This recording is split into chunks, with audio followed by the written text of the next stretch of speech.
Hey everybody, today we're going to do The Days of Wine and Roses by Henry Mancini, and they just don't make better songwriters than Henry Mancini.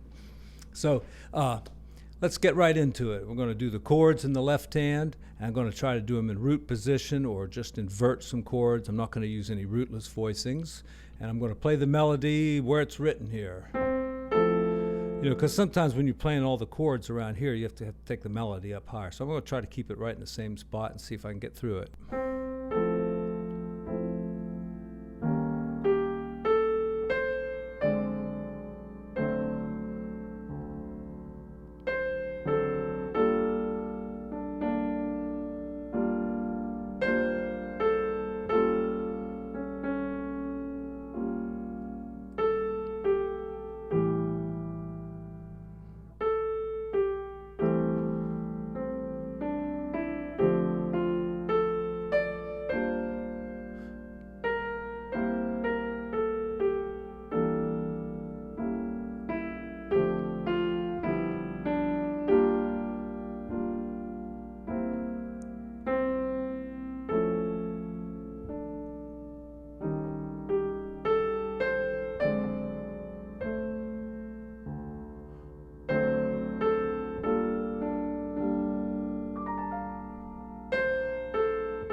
Okay, so there we have it.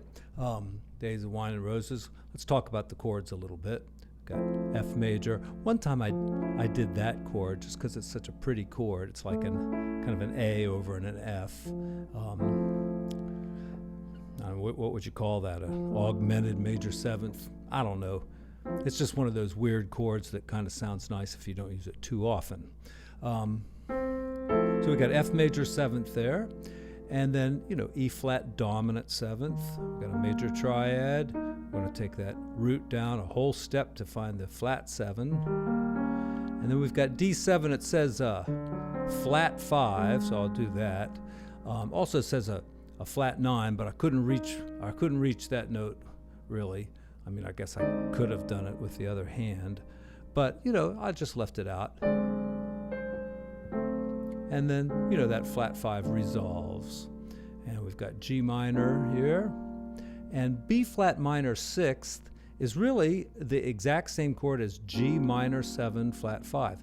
Look, here's B flat 6th, B flat minor 6. If you put the G on the bottom, you get G minor 7 flat 5 in root position. So that's the way I did it. And then actually, you don't have to change on the E flat 7 because here's the 3rd, the 5th, the flat 7, and the 9th of an E flat 7th chord. So you could just stay on the same chord there from B flat minor 6 to E flat 7. And there's some other ways to handle that.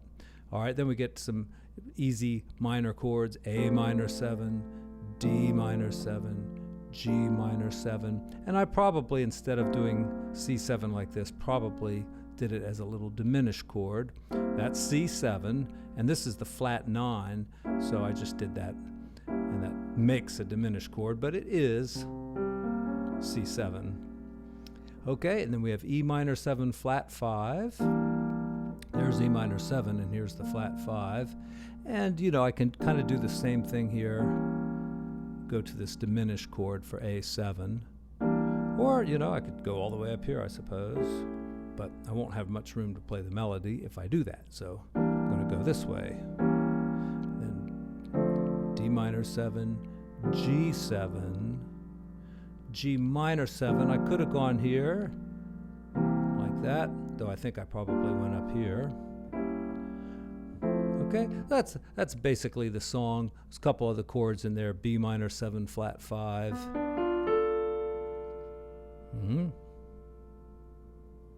Okay.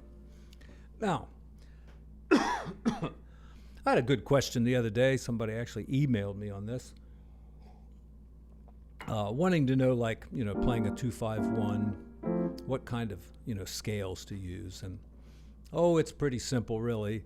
We're in the key of F here. We've got a 2-5-1, G minor 7, C7 to F6 or F6 there. It's right at the very end of the song, and I think it happens in there a few other times. For the 2 chord, the G minor 7th, you just want to do like, stick to the scale that you're in, F major, right? See, just that one flat there. It's the same as F major scale, except I'm just thinking more about starting on a G. And of course, when I'm improvising, I'm going to just start anywhere and do anything.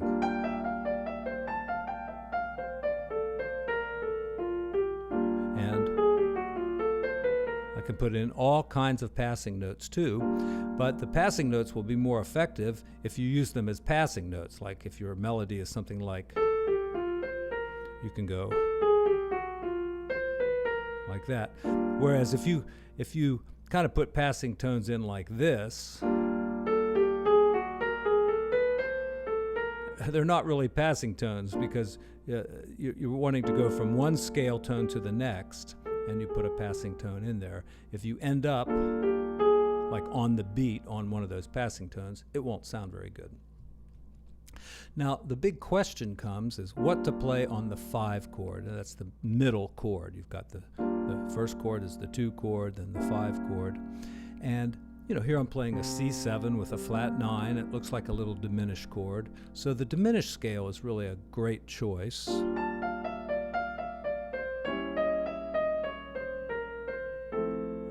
They're using the diminished scale, and this is like the only diminished scale I knew for I don't know how long. There's only 3, but I knew one of them, and it was this one, because it's got this nice little symmetrical pattern. You got this, and then like the kind of the reverse of that. Here's 2 white keys and 2 black keys, 2 black keys and 2 white keys. It's like a kind of a relief image of it, an opposite image. Plus the fingering is fairly easy on this. You can just do it with 3 fingers. So that's a great scale to use. All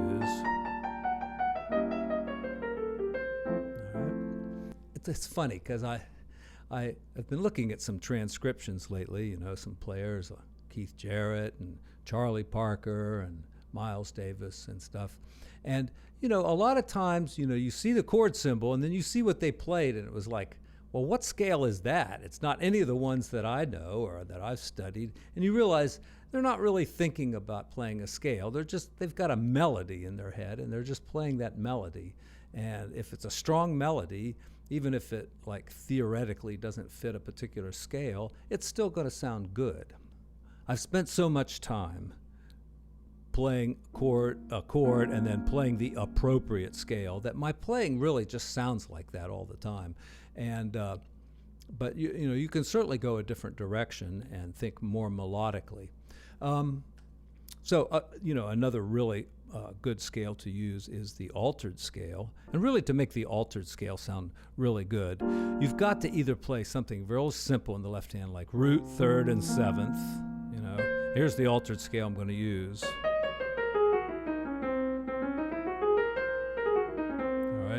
So you can use that, or you can use one of the rootless voicings, something like this.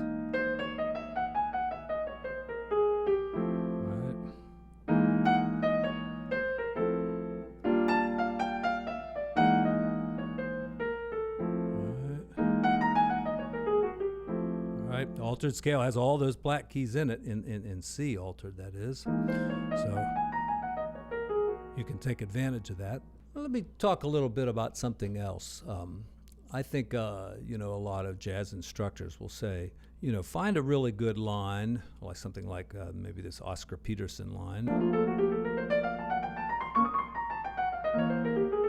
So the ending wasn't Oscar Peterson, but this part is.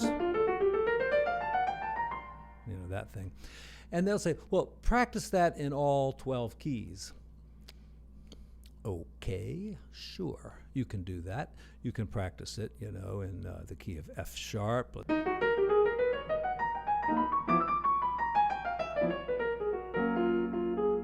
All right, you can do that. But, you know, a lot of lines that work really well, say in the key of C, aren't going to feel very good in the key of F sharp. So if you want good lines in F sharp, why don't you just start with the key of F sharp and work on some lines there and see what you come up with. And chances are it's going to be more comfortable for your fingers if you approach it that way. We'll do a few 2-5-1s in F sharp, and then we can do a few in the key of F. Somebody I looked up to quite a bit when I was just starting off in jazz, a guy named George Whitty. He's out there too on the internet giving some lessons and you know, producing albums for famous people like Chaka Khan. Would practice these lines, and they would just go on and on and on. I remember him practicing Spain, and I mean, it was like one long continuous line. And I said, George, why don't you, you know, break that up into little phrases and stuff like that, make it, you know, more melodic and everything. He says, well, that's the easy thing to do. The hard thing to do is to keep a line going over all these different chord changes. Like if you're doing a 3-6-2-5-1, I'll start on the 2-5-1.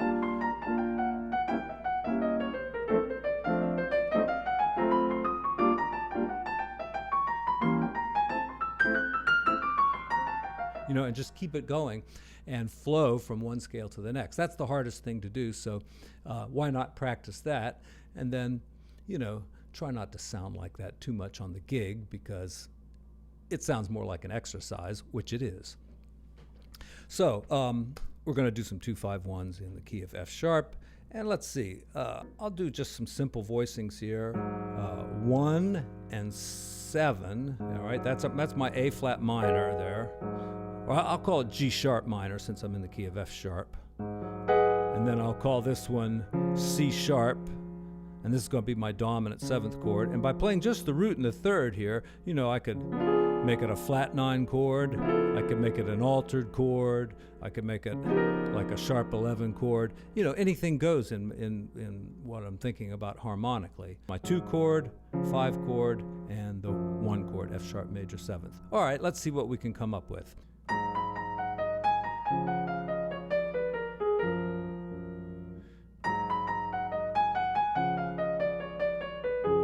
I keep wanting to end on the 2nd, and I can't ever seem to do it. Yeah, I had to force it that time. I just want to end, or yeah, so da, da, da, da, da, da, da, da. Hey, I got one. That is probably going to be a more effective way of getting your lines together in an odd key. Well, I always like to cover, you know, slightly more advanced topics on every video. So here we go with some open voicings. All right. And this is like a standard formula taught at Berklee College of Music. 1-5-3-7-3, because the 3rd's on top. Now, these are good starting points. You can always add things like the 13. You know, I added that note at one point, but it's a good place to start. And then we're going to just go down like this. All right. You know, I played part of the voicing, and there's the other part of it. Now here, because I'm on E flat there, I don't want to jump up to D here, so I'm going to play a 10th there. And this just barely fulfills the requirements of the chord. I probably should have a 7 in there. Yeah, like that. But right, and then resolve all that stuff. Now another way might be start with a smaller voicing, and then like this.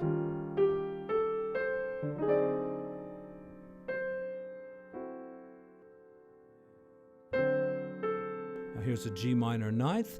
This is also just a standard formula as taught at the Berklee College of Music. 1, 7, 3, 7, 9. All right, here's B flat minor 6th.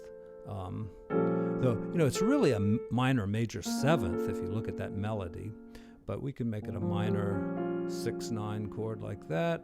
Is that really a 6-9? No. Be that. And then, like I say, the E flat is very much like that chord. It's almost the same chord. So, another standard voicing. We call these attention voicing, but it's very typical, as taught by the Berklee College of Music. 1, 5, 7, 3, and 11. That's nice. You got the same chord twice. D minor 11th, G minor 11th. And here's a C. Now here's the standard formula, 1, 7, 3, 5, 1. The root's up there on top. But like I say, these are starting points, so let's change that 5 to a 6. You know, standard substitutions in chords would be change the 5 to a 6, change a root to a second, and change a third to a sharp 11th. So, I mean, all those things kind of work. Here's a C7 chord, right? I'm going to change the root to the second or the ninth. I'm going to change the third to the sharp 11th and the fifth to the sixth. And I come up with this chord. Yeah, that's a pretty hip C7 chord. All right, now I forgot where I was in the song.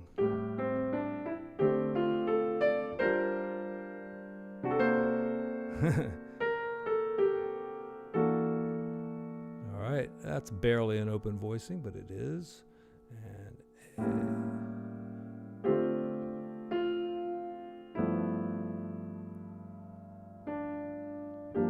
all right, here's a very standard G minor voicing. Same formula. 1, 7, 3, 5, 1 for improv.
G minor,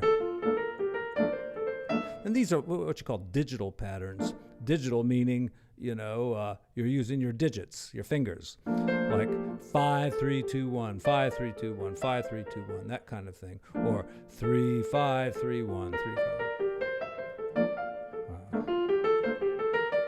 And you know, there's, you know, do the math. There's a whole bunch of them.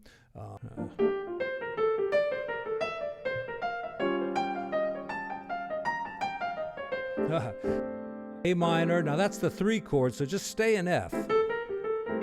Don't put the 9 in there. I mean, you can.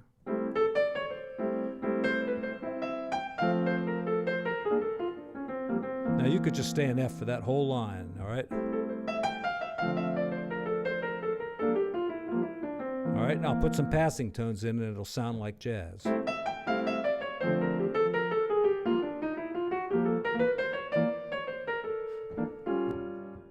Now we're going to do a little reharm here on this last line where it goes E minor 7 flat 5, A7, D. Right here we're going to do, instead of G minor to C, we're going to go A flat to D flat, just a half step higher. And then, you know, we have to do this quickly so we can get back down to the G. So here's how that line's going to work. There's my E and my A7. Now those come so quickly, you could just say do the right diminished scale, which is this one that I talked about earlier. Works on the A7 as well as the C7. All right, and then right here,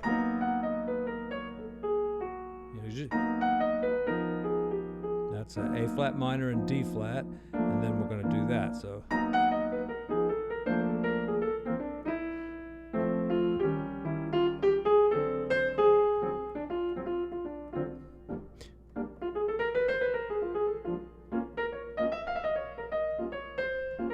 I like to use a little blues whenever I can.